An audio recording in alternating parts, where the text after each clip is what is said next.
Sign. So, anyway, shall I go ahead and begin? Yeah, let's do it. So welcome. I can kick things off and then hand over to you if you want. So thanks all for joining tonight. My name is Jeff Hochberg, W4JEW. Bob is ever so kind to let me kind of roll with running the Golden Packet group past couple of years. We decided to start up a monthly knowledge share session to try and keep a regular cadence going with the Golden Packet event. And this is the first one where we've had more than just a couple of people. This is the second meeting, but the first formal one. So tonight we'll just give you guys, for anybody who's not been a part of the Golden Packet in the past, just a little bit of an intro to it. And then Bob has agreed to speak on past, present, future of APRS and the Golden Packet, as well as a project to build a backbone network. I'm not going to steal any of his thunder. And then some ideas of maybe if you want to get involved with Golden Packet in the future, I'd love to get more participation and invite to knowledge shares. Bob, I mean, I can just take a quick swag at this and then, you fill in the blanks if you want, but Appalachian Trail Golden Packet is an event that takes place every year and has since 2009. It takes place on the third Saturday in July. The idea is that we send APRS messages end to end across 15 mountaintops from Maine to Georgia, or since I'm in Georgia, it's Georgia to Maine. And there have been cases where we've actually had participation from Canada. I didn't realize that the Appalachian Trail actually extended into Canada, but it does. Unfortunately, our friends in Canada couldn't join us this year or the year before thanks to COVID. But nonetheless, we hope to have them back in the fold. And Bob, I'll let you talk more about the the idea behind it, but we've had success both at sending packets at 1200 and 9600. Bob, I'm going to turn it over to you, and then I'll flip over to the next slide whenever you're ready to go into the past, present, future part. If anything else you want to say about Golden Packet? Well, you bring up the slides, and I believe that was what I was going to talk from. Yep. Are they not visible to you? No. No. Slides. Well, let me open the share tray and see if I can do it. There we go. Now that's coming from me, I think. I just shared. Oh, okay. Let me turn mine off. So was that the first slide? Yeah. I mean, the only other one I had in here was the agenda. Okay. All right. Next slide. Yeah. So the whole idea about tying Golden Packet was for the last, I don't know, decades. I've gone to field day every year with Packet, and I've been totally disappointed because field day is an HF event. Nobody could care less about APRS or Packet. I haven't looked up the rules in a while, but the only interface with the HF guys running all around and eating food and drinking beer was they would come over and says, have you gotten your 100 points yet? Apparently for downloading some file. So it wasn't even APRS. So then I'd look on APRS and not a single other field day site, even though there were dozens of field day sites within range of me, not a single other field day site was on APRS. Even though they had a packet station, but they just got their 100 points and shut down. So I decided we needed an event of our own, and I didn't want it to be too close to field day, so I said the third Saturday in July. And of course, the name was from the Golden Packet, which was established back in the 80s by the AMRAD, Amateur Radio Research and Development Club in my area, to award the first packet transcontinental. And but that was completely obviated then because of all the gateways and the internet that came up, and you couldn't get a packet more than 50 miles before it went into the wormhole and came out the other side of the country anyway. So this was an idea to go back to the concept of golden packet and see if you couldn't get a packet to go from one border to the other United States. And of course, on the East Coast, it'd take us about 15 hops to go the distance. I think you could do it out west with 10 hops along the Smoky, whatever Rockies, but never seemed to get any interest out there in the West Coast. Okay, next slide.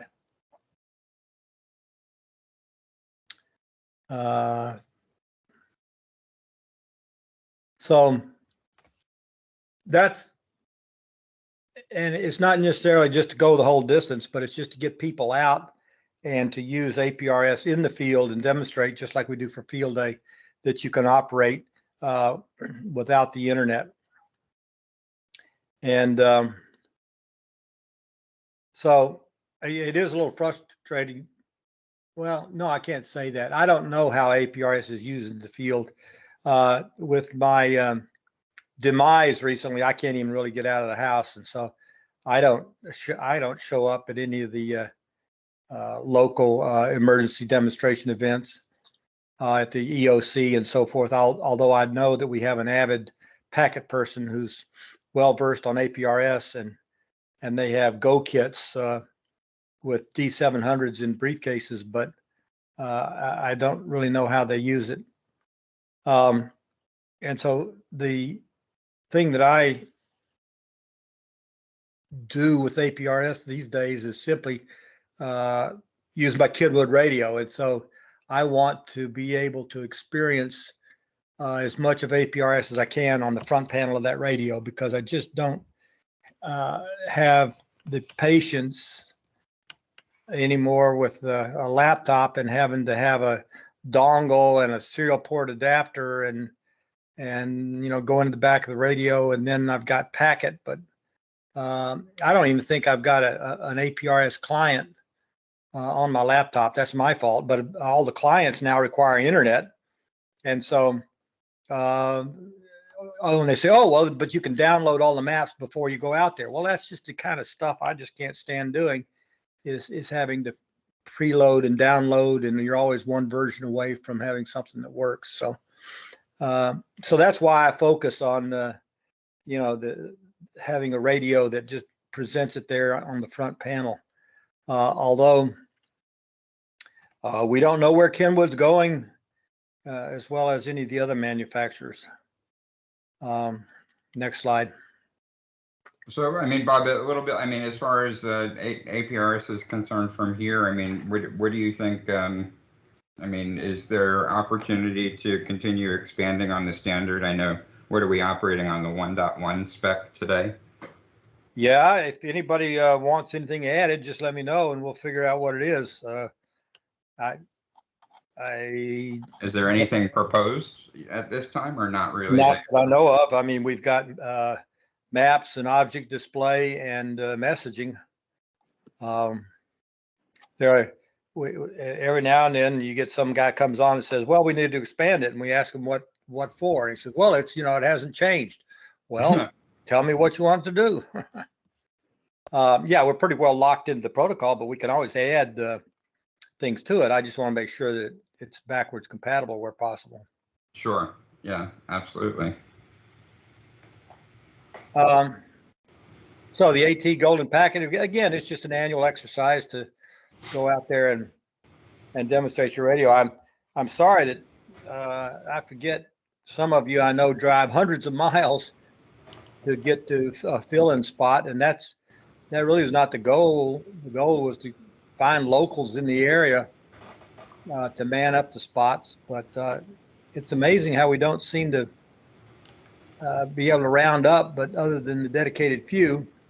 So maybe, I don't know, what's everybody's experience? Is the rest of packet dying and all that's left is APRS? Comments? I mean, I think just from my standpoint, my observations have been just that, at least in like the Aries Auxcom world, it's like, WinLink is king. But, as Lynn and I talked about it with John and Don and a few other folks a few weeks ago, and I mean, it makes sense to me, right? Is that WinLink is more or less isn't really intended for that real-time messaging. It's really designed for primarily for handling email, which is more of like a store and forward type application versus APRS, which is great for real-time. I think, as soon as people start talking about packet, though, that WinLink has kind of become synonymous with packet today, and I think in the past it had been APRS. I don't know if other people disagree. By all means, I'm totally fine with that. It's just I see WinLink as being probably the most popular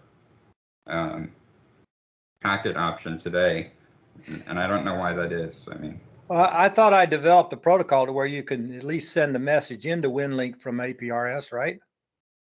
I don't know. Yeah, there's I think you just send a message to WinLink and then put in the body of your message. And then there's a method of sending in a request to WinLink and asking if you've got any mail. Again, all of that from the front panel of the Kenwood. But since I'm not an avid user of WinLink, I don't, you've got to know what you're accessing. But yeah, the capability is there to send and receive your WinLink traffic from the front panel of the radio. It's just I've never exercised how to do that. I think we actually have a question from the from the group here, Jay. If you wanted to come on and ask KE6SOS. So you got your hand raised. Is he muted? No.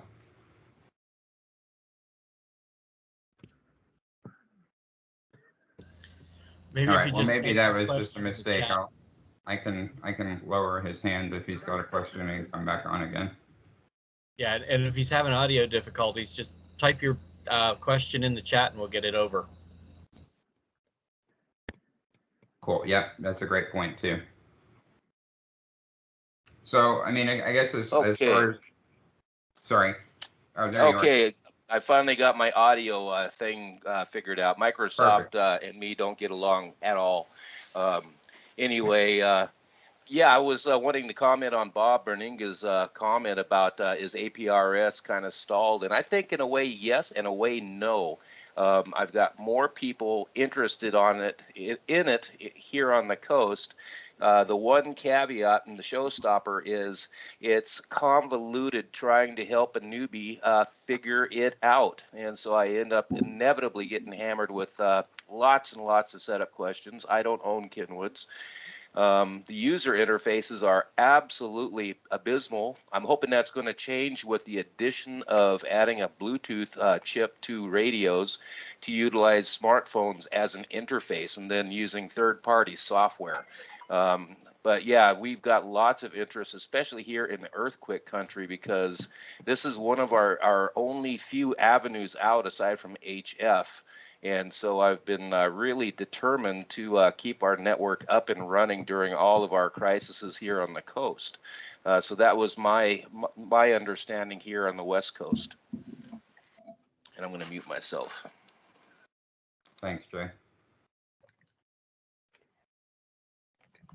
Yeah, so I mean, as far as these knowledge share sessions, I mean, and the Golden Packet in particular, I mean, we've had years where we've been very successful, and we've had years where we've had failures. In fact, this past summer, we just had the event July 19th, and we had a couple of places in a couple of mountaintops where we had failure. And Lynn, KJ4ERJ, is we call the couch potato, and he does an excellent job of supporting us from his home office, but he can really only support us when he can communicate with us. And in the case of the two stations that were having problems this year, they were out of cell phone coverage range, so there was no option to reach them. And Jay, to your point, I mean, I've been a ham for 6 years. I've been very interested in APRS past 4 or 5 years. There's a lot of information out there.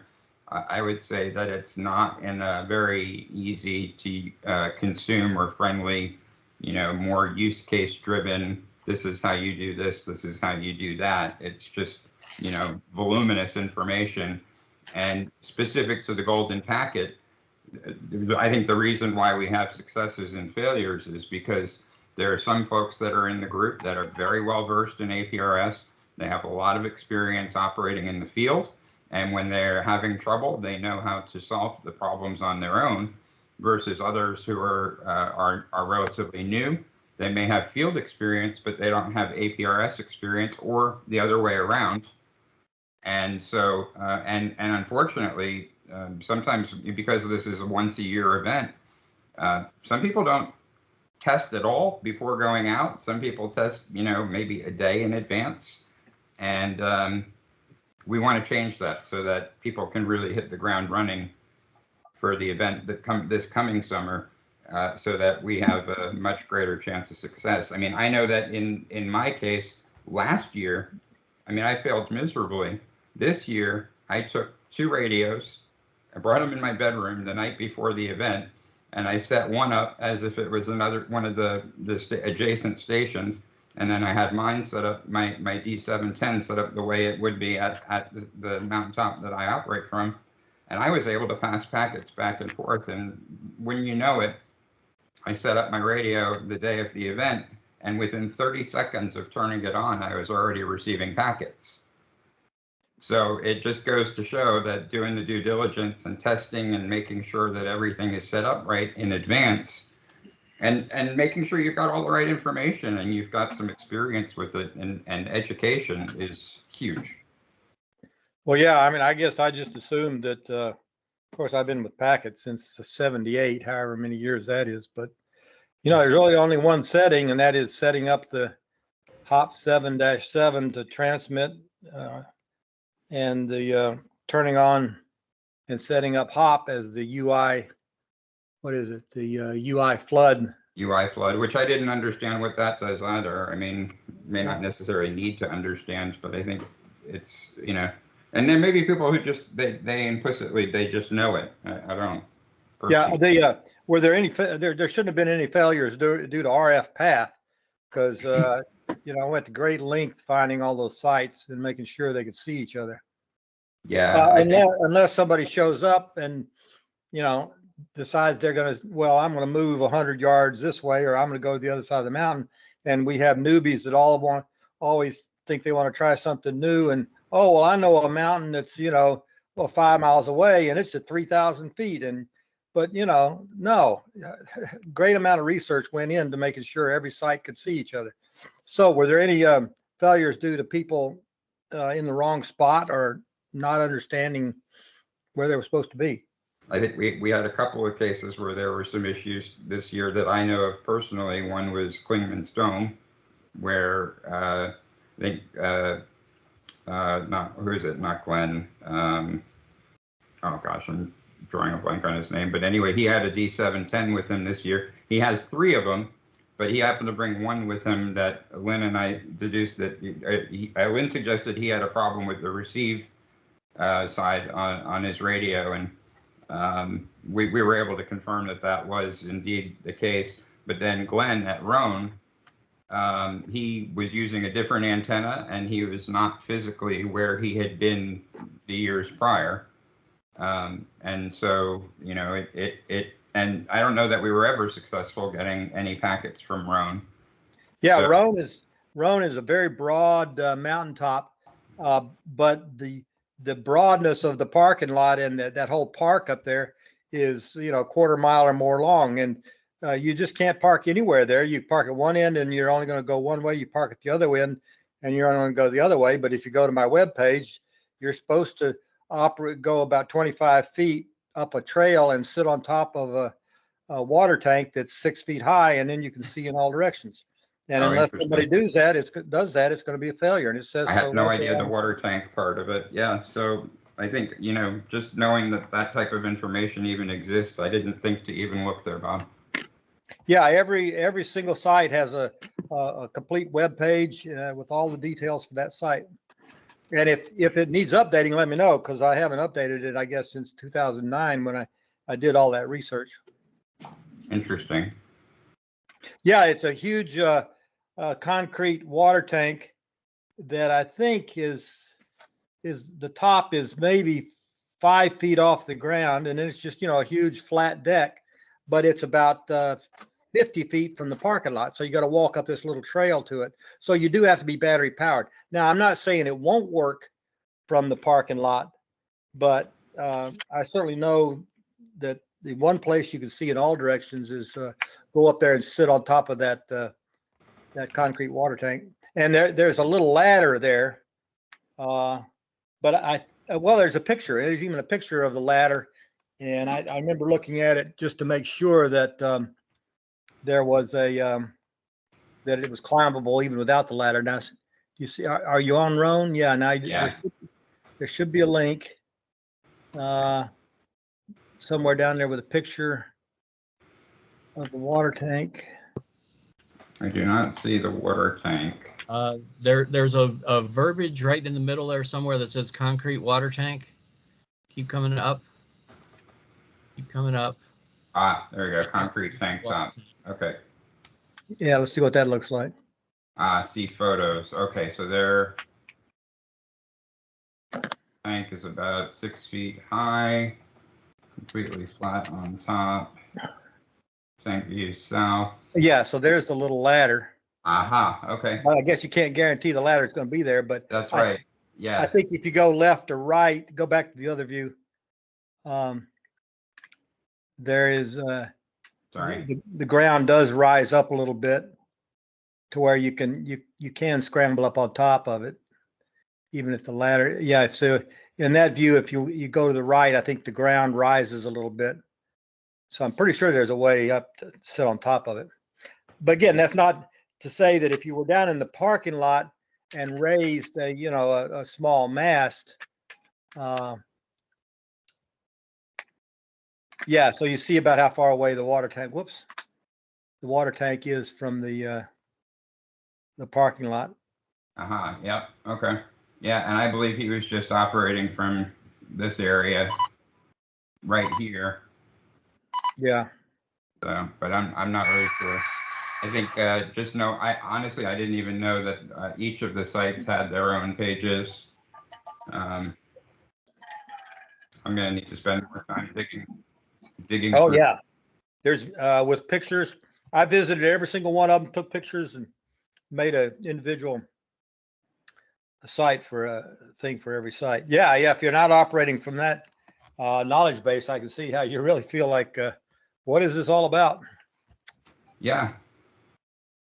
All right. Well, this in and of itself is a valuable. This is great. All right.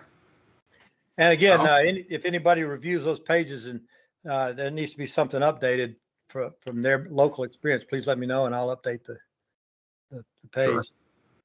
Yeah, it looks like the Springer. Is this still based on actually operating at Springer, or was it updated to include the fact that we actually operate from Mount Oglethorpe? I believe it's still just about that Springer. would need to be. I'm sorry, that would need to be updated because Springer is just hike through the woods and you're sitting on a rock and you got trees in all directions, and I'm not even sure are you on the highest spot. So Oglethorpe, if somebody would send me comparable pictures of Oglethorpe, I'll integrate them into a web page. Okay. I kept interrupting with the guy in the green T-shirt whose name is not showing. She looks really familiar. That's strange. This is Lynn, KJ4ERJ. Sorry, I was interrupting you and you were answering the right question. Yeah. Well, I knew you looked very familiar, but which face is it? So, all right. Are there things so we've done 1200, we've done 9600. What else? I mean, is there anything else in particular around the Golden Packet that you've always wanted to try but never suggested? Well, it's inviting other people that may not necessarily go to the mountaintop to, once we've done the golden packet, and that's really not all that important, really, because we've kind of demonstrated the sites. But and invite people within 100 miles to throw some messages out as well.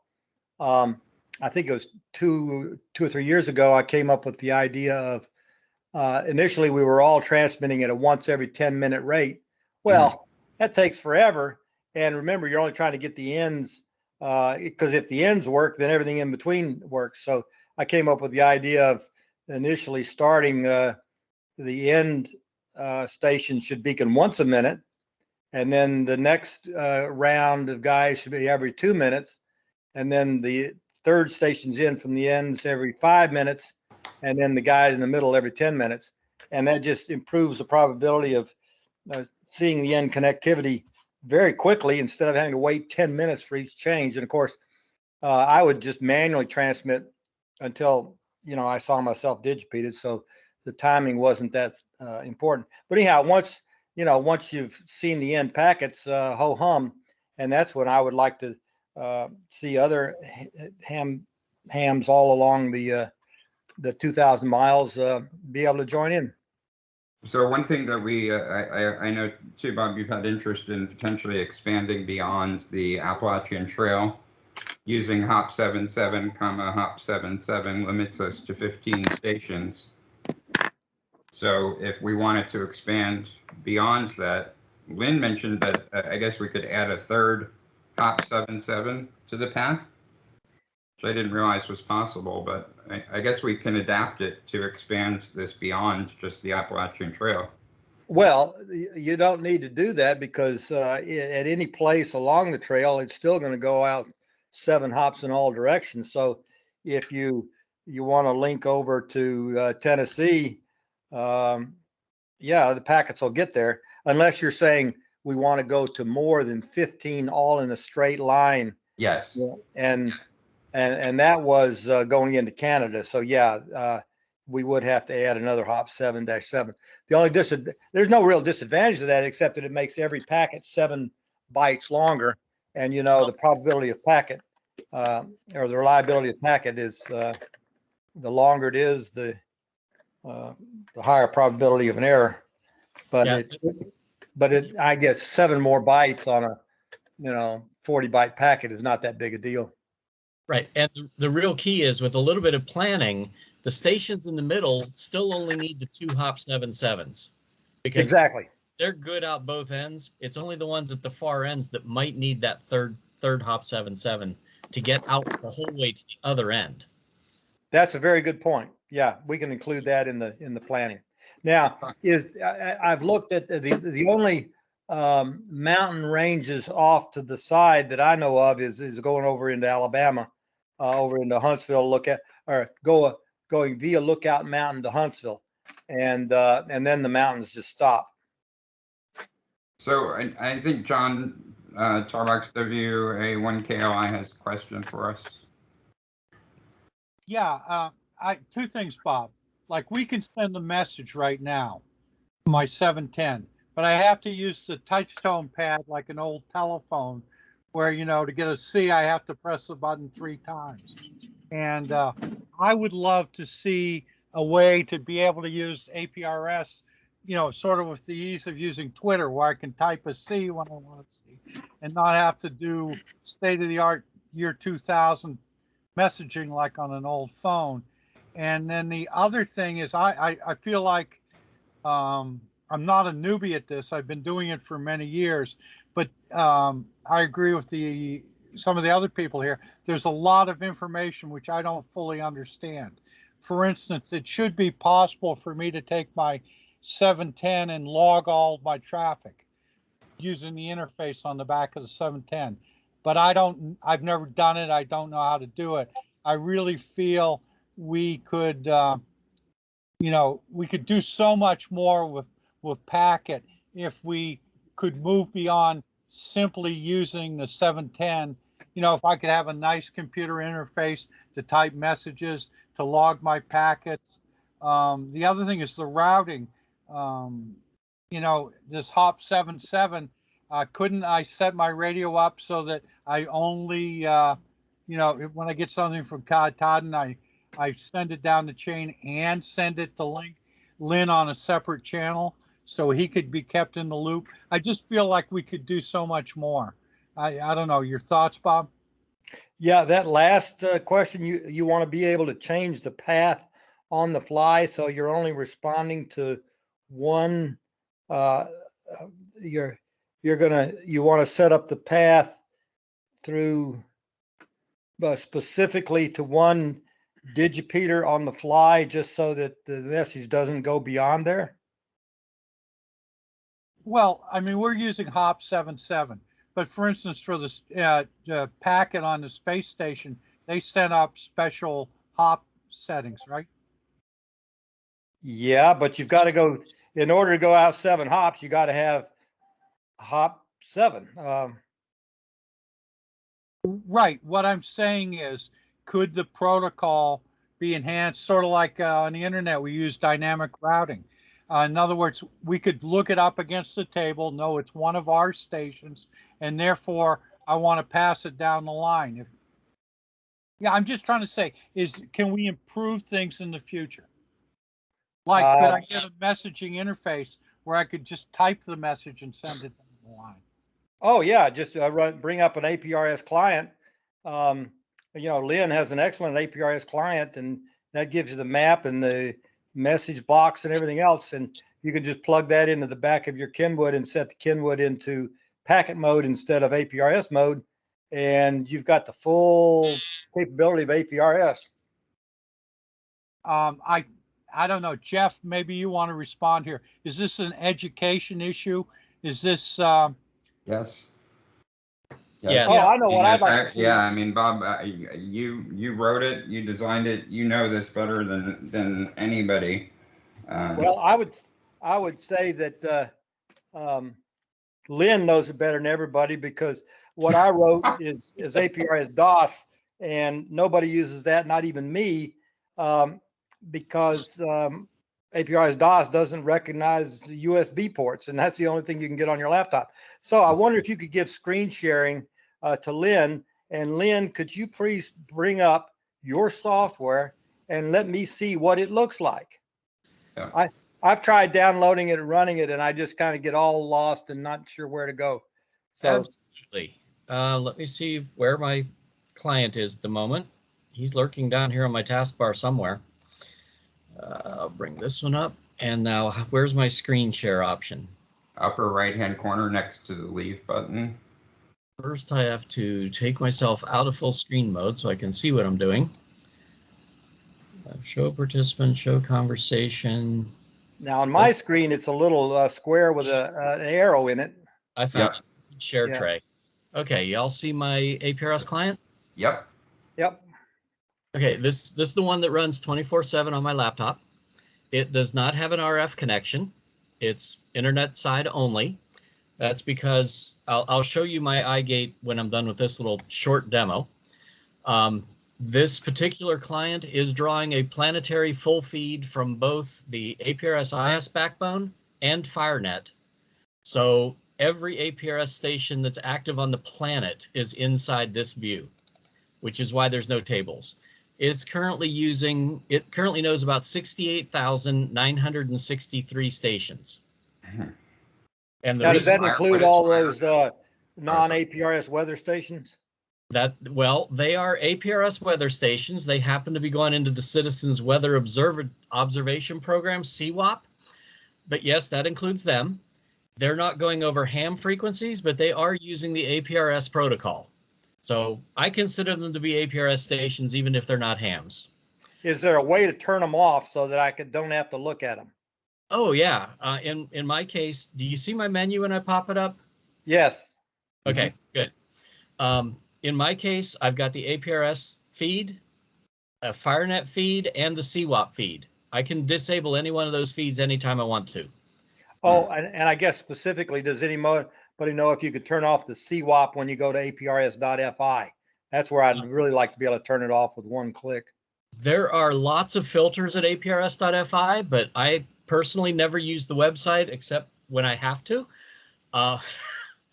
Because I don't like to see all the ships. When you live on the coast, you tend to see a bunch of ships floating around out there too. Oh, yeah, okay. All right, could you zoom in on the United States and let's see what the map looks like? Zoomed in too far. Okay, that's what it looks like now. You'll notice the stations are popping in and out. I have it set up right now to only show me the stations that had beaconed a packet within the last 15 seconds. So they come in, they go out. If you want to see all of them, I just come up here and tell it to view all. And that's what the United States looks like. There was a question? Not very No, useful. that was just amazement. Can you zoom in on the kind of the center of the Appalachians? Yes, hang on. Let me get rid of the all, because my client really does become a little sluggish when it's trying to show you all of those stations. Yeah. I don't really have a good map selected right now. I'm using a topographical map. And I think I have my golden packet objects turned off. Yeah, just you can use this existing map, just zoom in a little bit over where the Appalachians are. I'm going to make it a little easier than that. I'm going to go ahead and unkill and enable my APRS objects so we get all the GP stations showing up. Sweet. And the reason I'm having him do this is because when I talk about a 9600 baud backbone, I want to go along the Appalachian area, look for all of the existing digipeater sites, and look at their power height gain circles where they overlap, and figure out which of those permanent digipeater sites could add the UHF link, and we would have our backbone. The only problem is on APRS.FI, I haven't figured out a way to look at just the digipeaters and just their power height gain circles. And so the map gets so cluttered that I give up in frustration and that I can't extract what I want to see. Okay, my client has a feature called View Transport, and we'll let you turn on just those stations, not that are marking themselves as digipeaters, but stations that I have seen used in a digipeater path. Okay. So here's the digipeaters. So far, the only GP station showing up is Sugarloaf up here at the top. The other one should show up. I'm still trying to get my scale. This looks like Maine and maybe New York centric? Yes, because my GP stations are transmitting on average 5 minutes. So in 5 more minutes, they should all show up. But coming down through, here's New Hampshire, right in here, if you see my mouse wiggle. Yeah. Can you turn on PHG circles? I can, if I remember how. There's so many options, even I forget where they are. I think it's under screen. They're lurking here somewhere. Label. Okay, but what's currently on the map is everybody, not just digipeaters. No, No. this is everybody who has digipeated. This is everybody that I have seen a packet in the last 2 hours that they were used digipeater in the path. I've got an idea. Here, check this out. Anyone remember where the Let me can I take There it this? is, PHG range circles. full? Yeah, and of course, what it does, it just saturates the map with. With So green. what I wanted to do there is, again, it's a pretty small map when it's screen shared. Is just start. Oh yeah, at Okay, one end. I took it to half. Yeah, range. the half circles, and then just pick existing digipeater sites that we think could make the path, the whole thing, and then ask them if they would put up a UHF node. I'd say we got a bunch of overlapping digipeaters right there around Harrisburg, PA. Oh yeah, and of course the thing to do is we certainly don't want every one of them. We only want those few that just happen to line up and work. Right, because I think you're really talking about a point-to-point, very similar to what we do for the Golden Packet event. So Yeah. that digipeater only hears their immediate neighbors. Yes, only their immediate neighbors, and only in a linear line. As soon as you go off a linear line, now you have an explosion of packets. And so we want to operate in KA node mode, where you log into your KA node and it shows you these are all the other nodes that I have connectivity with, and we want that to be only the ones that are on the 9600 baud net, and only in the long linear fashion. Maybe, Bob, we could just take a step back, because there's some folks that are on here with us that may be just hearing about BearNet for the first time. Yeah, and so that's what it is. BearNet is taking the experience that we have. Now, most of the sites that we use for the Golden Packet event are temporary. Mostly you drive up and just operate from your car, or you hike up, or everything else.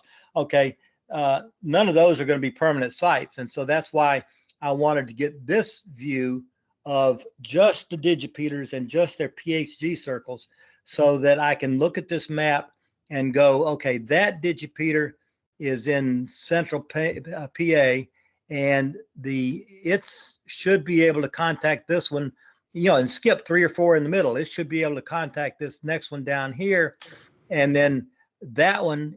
And then using conventional packet, you can change the path from hop 7-7 to whatever discrete path it takes you to get to that digipeater, and see if it can talk to the other one and back to the first one. And now you've verified the link without ever leaving your shack. And once we verified that link, we have identified 2 permanent APRS sites, owned by ham radio operators with access, and we can just simply ask them to add the 9600 baud TNC. And I've got sorry, go ahead, Bob. And I've got the 15 TNCs all collected and ready to go out there. But it requires us to verify each one of those paths. And again, it's not every digipeater along the way. It's what digipeater and how many can it skip over to the next digipeater that has the advantage of the height above average terrain that we expect along the Appalachian Mountains.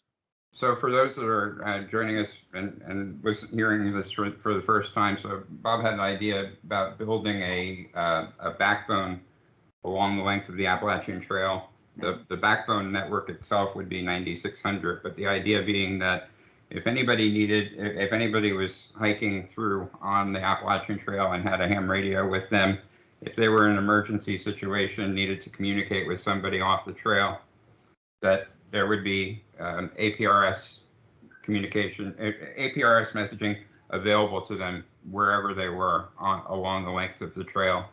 So the idea is to have this backbone RF over 220 at APRS 9600, and then it's 1200 and or 9600 on 14439, I guess.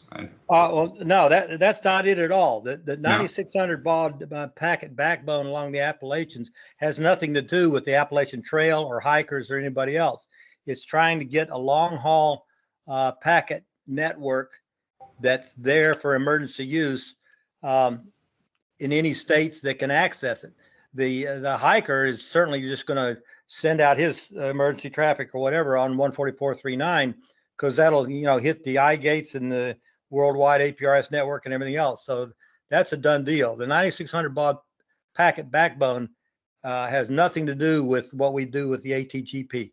It's trying to take advantage of existing digipeater sites in those states that have high mountains, which is the Appalachian Mountains and the East Coast, and trying to find the optimum existing digipeater sites that could add the 9600 baud radio, and now anybody that can access any of those digipeater sites can pop in where they access and can pop out anywhere else along the network.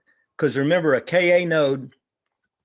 And that's why we're talking about KPC 9612 TNCs, because they would have the 1200 baud access on the VHF port, probably 144.39, but that's not where the traffic is. The traffic goes along from node to node to node on the UHF port at 9600 baud, and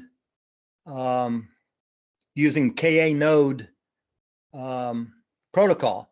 And the KA node protocol is a level 4 networking protocol where you log in, you connect to the node that you can see, and it presents you with a list of all the other nodes that it can see. And so you don't have to go hop by hop by hop. You just tell your node that I want you to connect to the one up there in near Boston, and it'll come back and say connected. And now whatever you type in to your link will come out in the Boston area. And so that's the idea of the 9600 baud. That's conventional packet. It has nothing to do with APRS. Once you go into this 9600 baud, we call it the 9600 baud backbone, but you're going to access it. Well, I was going to say, on the 1200 baud port, but you don't need to do that. If you've got 9600 baud, you can go into the UHF port directly. And again, it's just saying which of all of the nodes that node can see do you want to come out of at the other end. And it's for conventional packet people. Okay. And trying to wrap my head around it a little bit. And taking advantage of our experience. Well, no, because our experience doesn't really apply, because we operate from ideal spots on the top of the mountains, but without any, we don't have access to a site. We don't have RF filters and cavities and everything else that we're required to be operate there. But I just want to take, we know that the mountains are the highest path. And so the map that Lynn has brought up here makes me think that I see two big digipeters there in the middle. Oh, can you go to full circles? I can. Now, of course, then the circles overlap. So I go to the half circles to get a general idea of where they are. But when you go to full circles, the circles are so big. But let's let him bring it up. I turned the opacity up. Ah, yes. I can see there's a slight tinge of pink. But is this the full size circle or is this the half size? This is the full size circle. It's green. No, we're not seeing it yet. Can you refresh your uplink?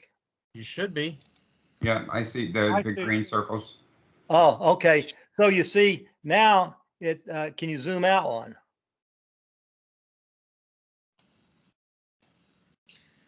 Okay, let's see. This is Klingman's Dome down here. And okay.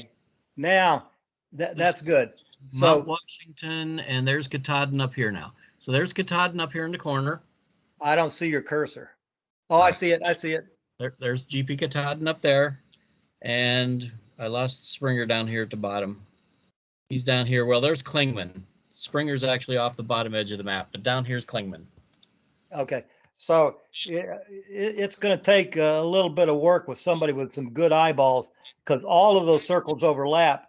But what we want to do is pick the digipeater in the lowest left-hand corner that has the biggest circle and see where that circle touches the next biggest circle to give us the maximum range. There, that looks, now we're back to half circles. We're back to half circles.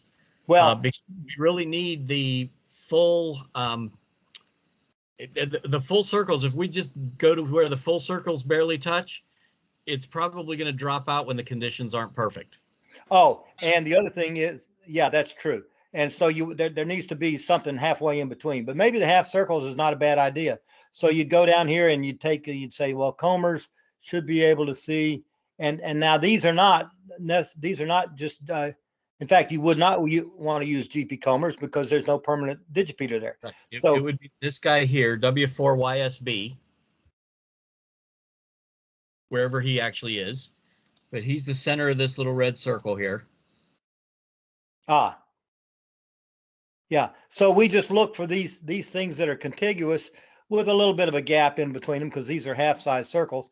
And then we just look for those permanent digipeater sites and contact those owners and say, we'll send you the TNC if you can provide the UHF radio. And I think we can have build a permanent network. Again, has nothing to do with the ATGP or anything like that. It just identify. See, right now, all of those digipeater sites are on 144.39, and you couldn't possibly go hop by those digipeaters because the traffic, the channel is just so totally clobbered. But if they put a UHF radio there, then you've got the connectivity by the size of the circles, and there's no other traffic on that channel. And so the difference between the full circles and half circles is what then? Half range versus the full theoretical range based on what they're publishing as their power, height, and gain. Okay. Oh, and that's fraught with error because a lot of people don't know what their height above average terrain is. And the encoding in the APRS packet is by factors of 2. And so the difference between the 312-foot height above average terrain and the next thing up is you instantly go to 600. And then you might find out, yeah, the guy is on 600-foot elevation according to his map, but his antenna is 10 feet off his roof. And so his height above average terrain might not be anywhere near what his ground elevation. And the people that just don't seem to understand simple RF is really frustrating when you look at PHG circles. But again, the beautiful thing about it is you can test these links by, again, if I wanted to go test 2 links, I would find the closest one I can connect to, and that would be the first digipeater in the path. Then the next digipeater in the path would be the one that I think it will connect to, and then I go back, and the third digipeater in the path is back to the first one, so that when I send a packet, it'll go to the first digipeater, go to the link I'm testing, and then it'll come back. And of course, since I'm doing this on 144.39, the reliability will be very, very, very, very, very, very small. But if you do it enough times and you get one through, you will know the connectivity is there, and it might just be traffic collisions, but you demonstrated RF. And as Jeff points out, I think you're right. We should use the half circles because the difference between a half circle and a full circle is only 6 dB, and you probably need that extra 6 dB per margin for the margin. Right. In fact, Jeff, if you could do a screen capture, well, no, I can do a screen capture. I've got recording the whole thing, but yep. Just a screen here. Let me go up here and I got it. Yep, I got you one. Done.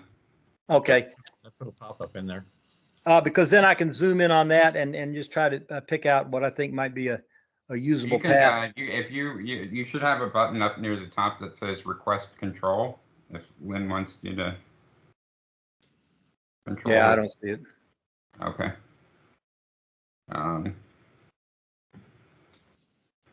I see a dismiss and a privacy policy is all I see at the top. Okay. Click on that dismiss there. Well, that'll dismiss the whole thing, won't it? No, it's just a message. Yeah. Okay. Yep, that's a good screen. And I guess. Print screen. That's what I want. Boom. It's a key. I was looking for a button. All right, so I've captured that. There you go. So anyway, that's what I wanted to do with the 9600 baud backbone was just use this map of PHG and identify existing digipeater sites that have the connectivity.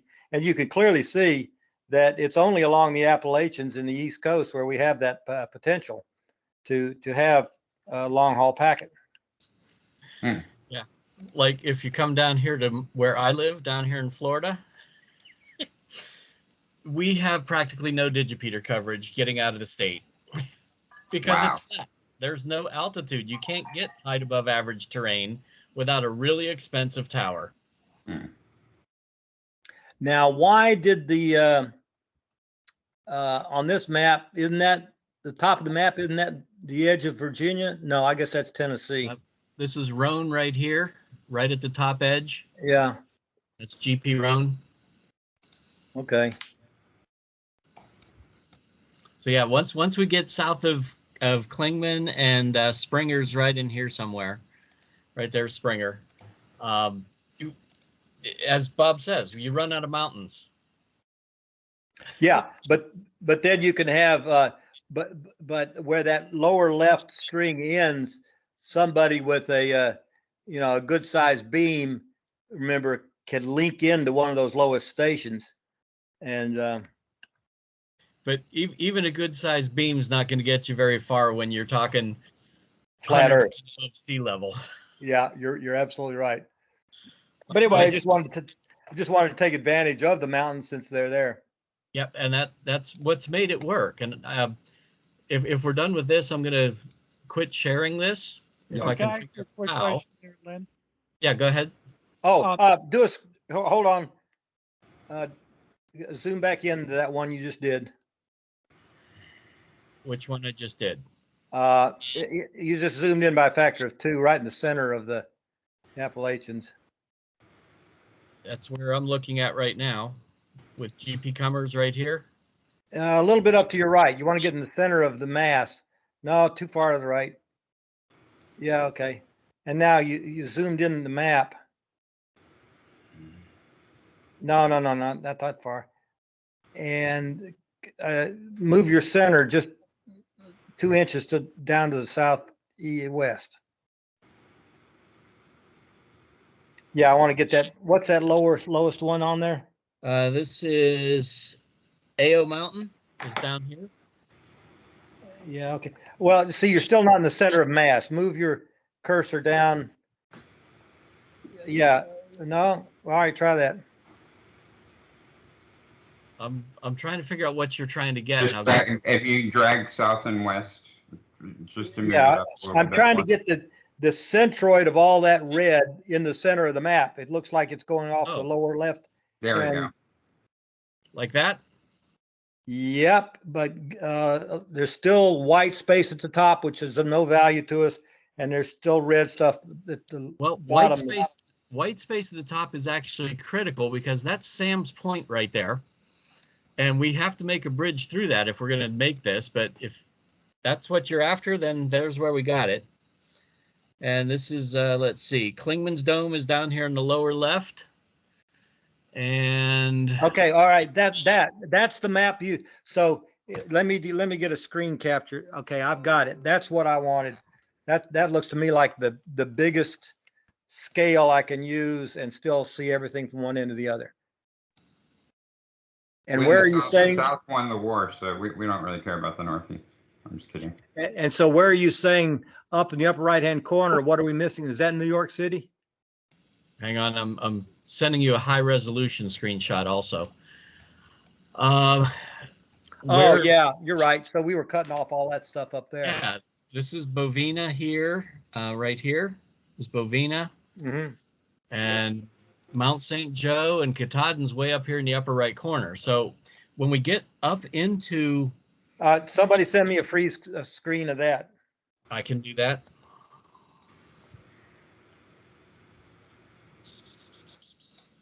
Actually, I'm sending it out to the ATGP list. Cool. Okay. Because those are half-size circles, so there are, although there are some white spaces, that'll be a marginal link, but it might work. Oh, there it is. Okay, so we done with my maps? Yep. No, Okay. I have a question, Lynn. Oh yeah, you had a question, John. Go ahead. Go back down into the map down in Florida. Hang on, let me see if I can find my sharing tray again and share this screen. Okay, the map down in Florida. Yeah, my question was, I know like in Tampa, they have big buildings and they do high-speed mesh networking over there. What's your chance you could get a high-speed over water link between like Tampa and New Orleans? Curvature of the earth prevents it. You can't, even if you're on a 30-story building, you can't do it. Nope, that's only 300 feet up. My son and I, he did the math, and for us to do line of sight communications between me here in Melbourne, Florida, right here where it says me, and him sitting over here in Orlando, we would each need a 1,200-foot tower. and we would graze the earth in between. Okay. My next question for you on this APRS IS-32. Yes. You're connected to the internet right now. Are you Yes. also connected to a radio or just the internet? This particular instance is only connected to the internet.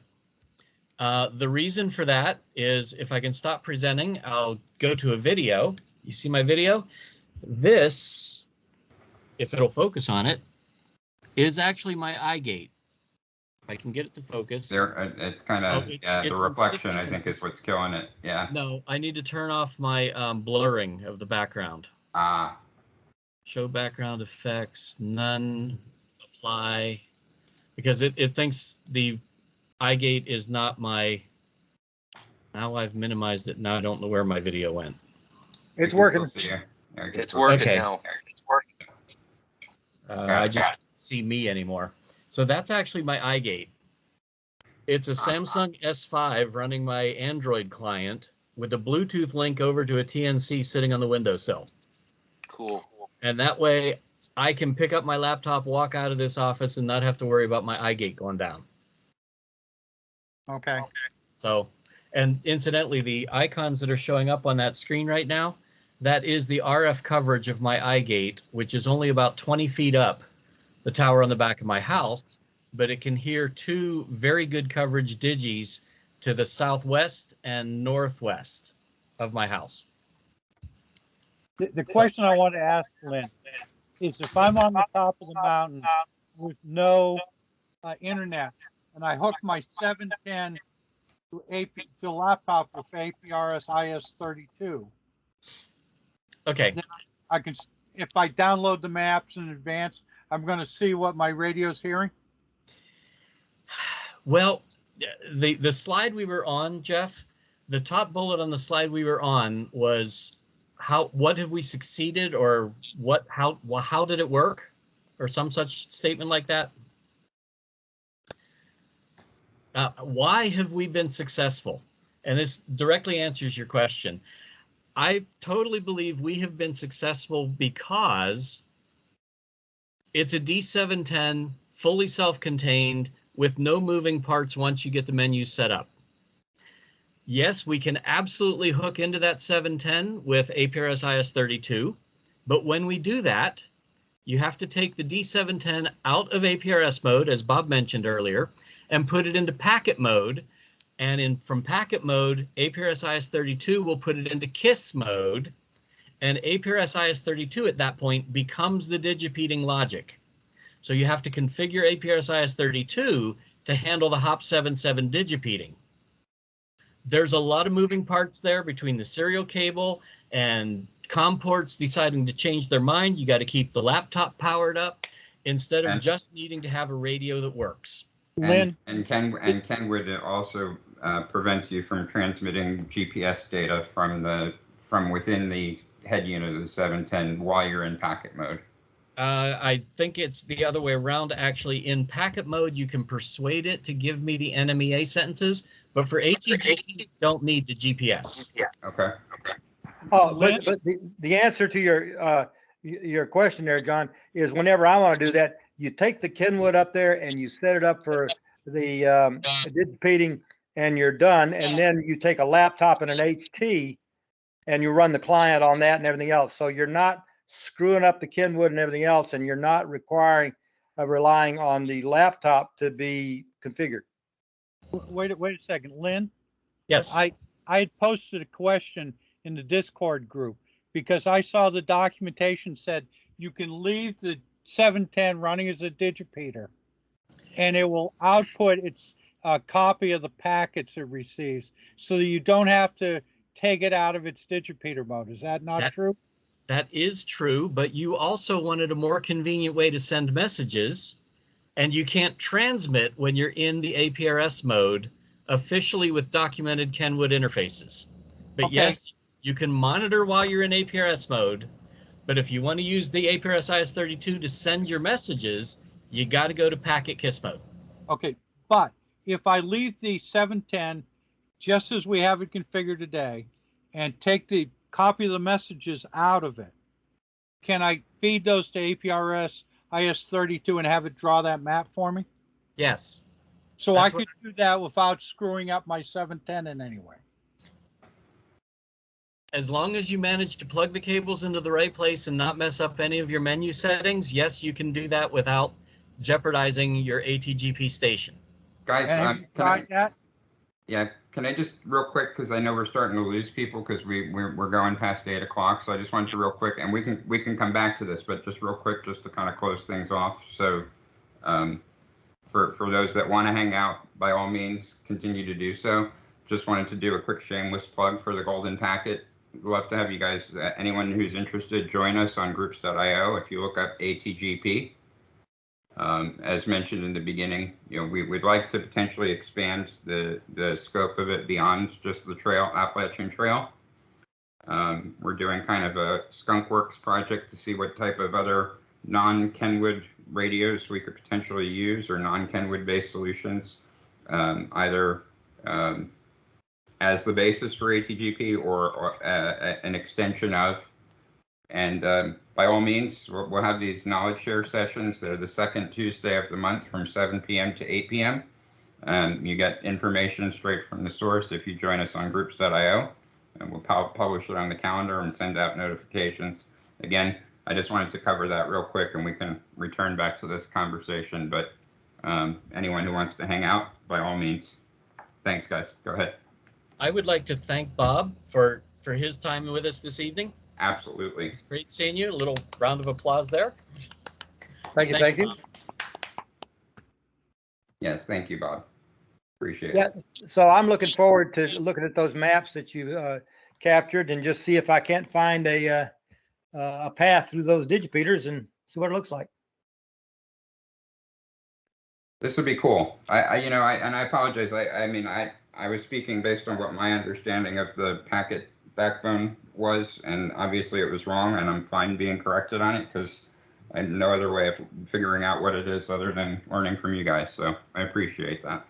Yeah, and I guess a lot of you are not familiar. In fact, I haven't seen a what do we call it, level 4 networking on packet for 2 decades almost, because right now it's either APRS or logging into a BBS, and so people aren't familiar with what we talk about when we talk about level 4 networking, and that's where you're looking at your command line interface to your TNC, and you connect to one of the nodes, and it shows you what nodes it's connected to, and you can tell it to connect to one of those other nodes, and you don't have to worry about what's in between. It'll take care of all that, and all of the handshaking is node to node and not end to end. So it's a much more reliable way to do long haul packet. It's still not super reliable, but since we'd be on our own frequency and it would be a linear one direction or 2 directions only, there is no QRM off to either side. So it should be a very reliable network. And so the whole purpose of those maps you saved was, let's find out those existing ham-owned digipeater sites. They're probably not going to be optimum along the Appalachian mountain tops at all, but we just need to find the ones wherever they are that can see each other and suggest a network. But that's why you've got to use the Cantronics 9612 dual port TNCs, because you want to have the end users on a different frequency than the 9600 baud backbone, so that they can be optimized. So the 9600 baud backbone would be on 220, and then the I'm thinking 440, because with all I know that's what my packet title currently, or my email that I used, it had 220 in the subject line. But I think if you go to the 9600 baud webpage, I pretty well decided that we need to stick with the UHF, because the all of the existing digipeaters who are not APRS sites necessarily, they're not going to have 220, and they're not going to have additional cavities for 220.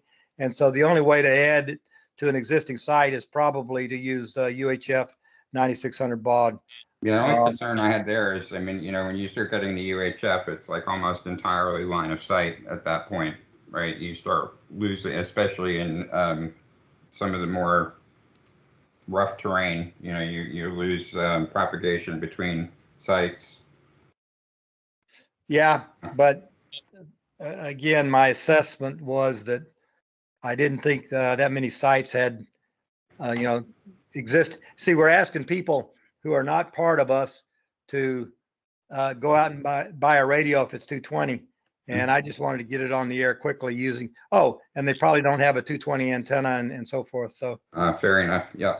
Yeah, I think all of the 9600 baud BearNet webpage, I think, goes through all this mismatching of brain thinking over the years, and finally concluding that UHF is probably the way to go. Is the link for that in the previous slide that you have there, Jeff? The BearNet slide?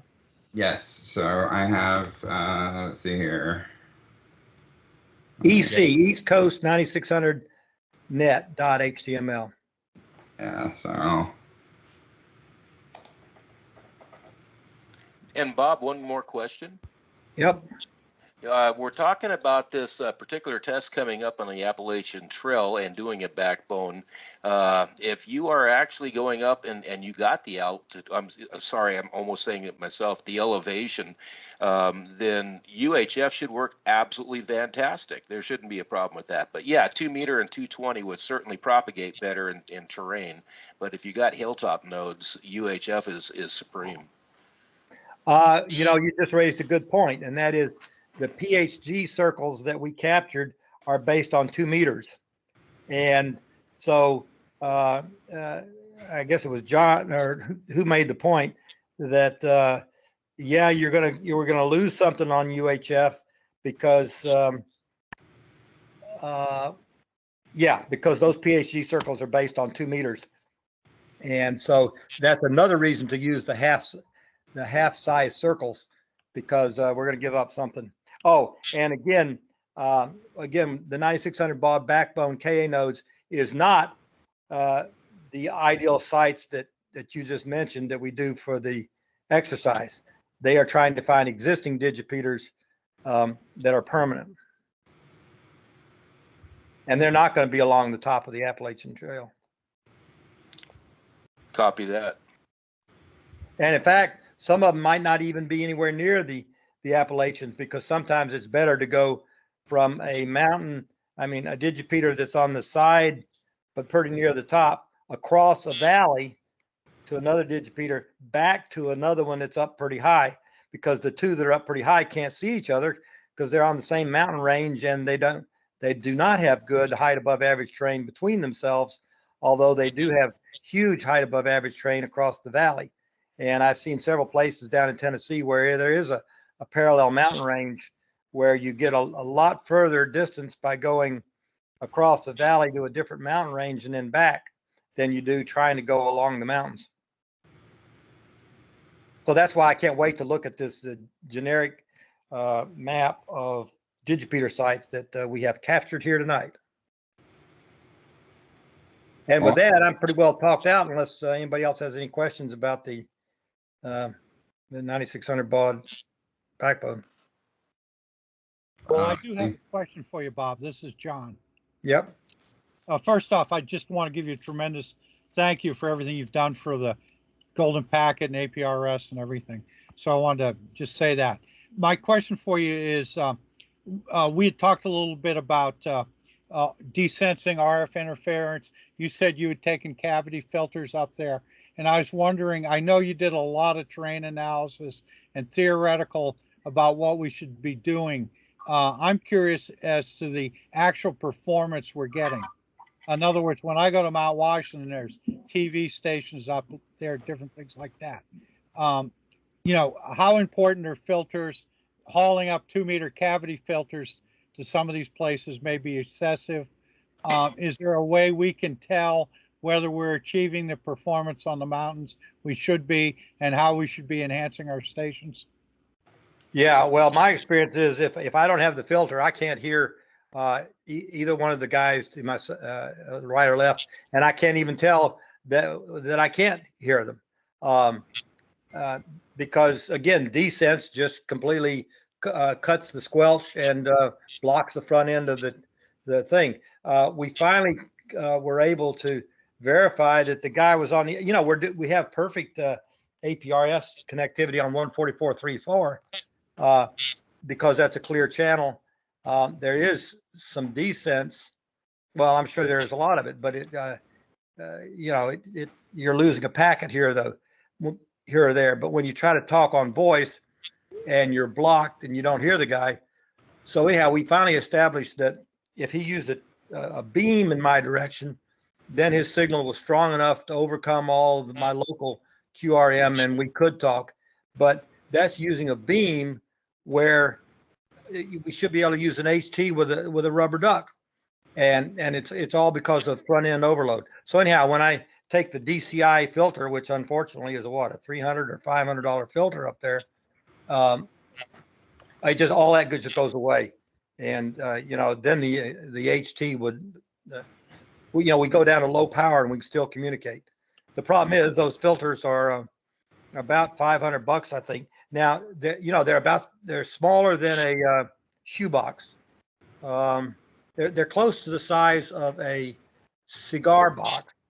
And if you buy the one that's dual band, single port in, radio port in, and has a UHF and antenna output, then you can use it on your Kenwood dual band, which has only one antenna connector, and then you can split to two antennas. And then I realized you can spend a little more money and get their filter, which is a single port in and a single port out.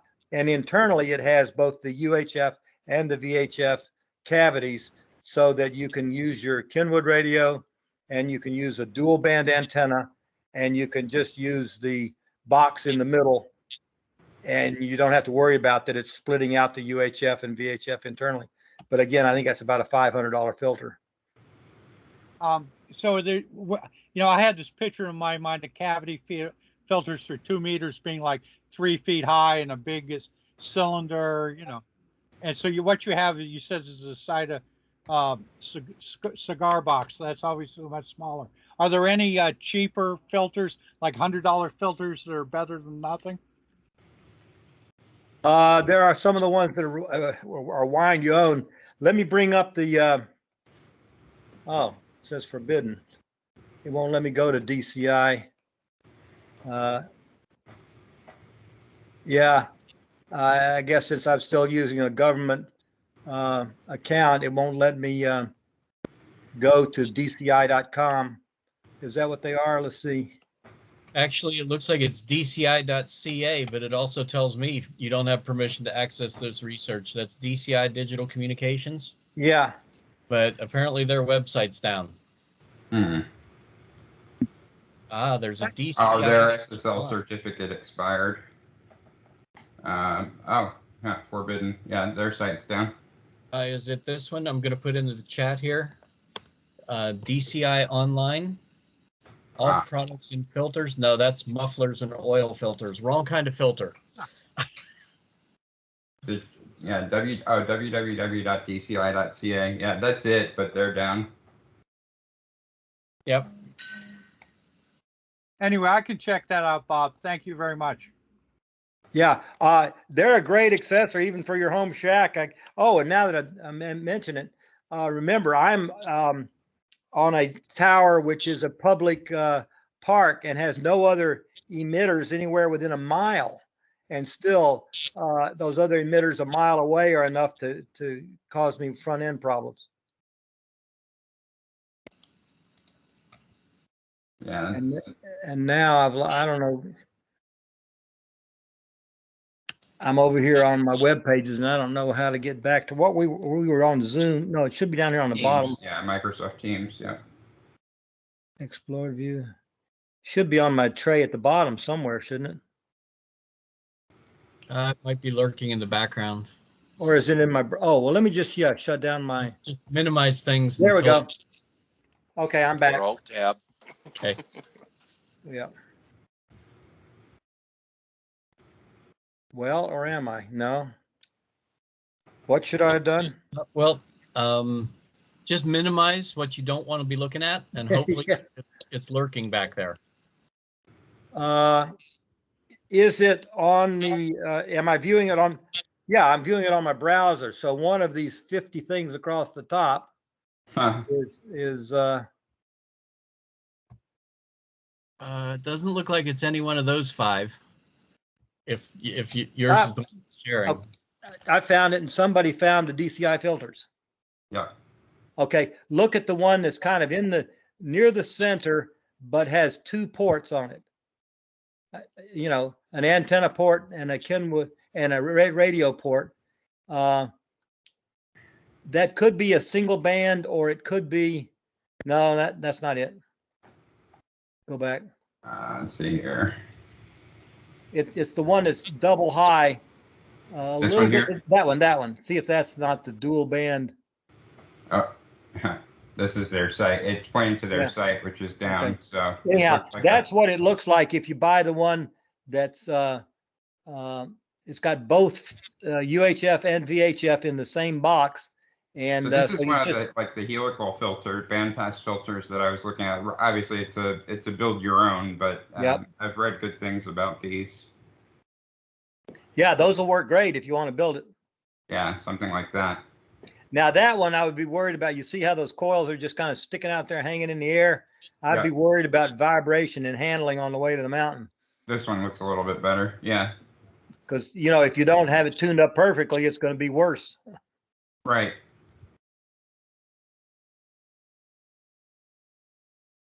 Hmm.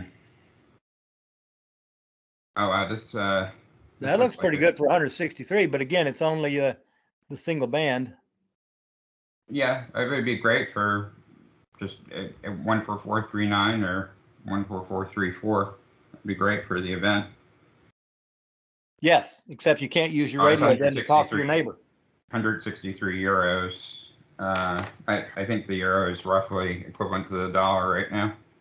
So, Yeah, but like I say, you use that for the event and you just can't pick up your microphone then and talk on the UHF channel to your neighbor. Good point. All right. Well, Bob, I definitely don't. I mean, we've gone 30 minutes, almost 30 minutes past the scheduled time. So, thank you so much. Yep, I'm ready to wind down. We can do this again in a month. Wonderful. Thank you so much. All right, All guys. right. We're gonna end it. Have a great Bye-bye. night. Bye-bye. Thank you. Bye bye. Bye.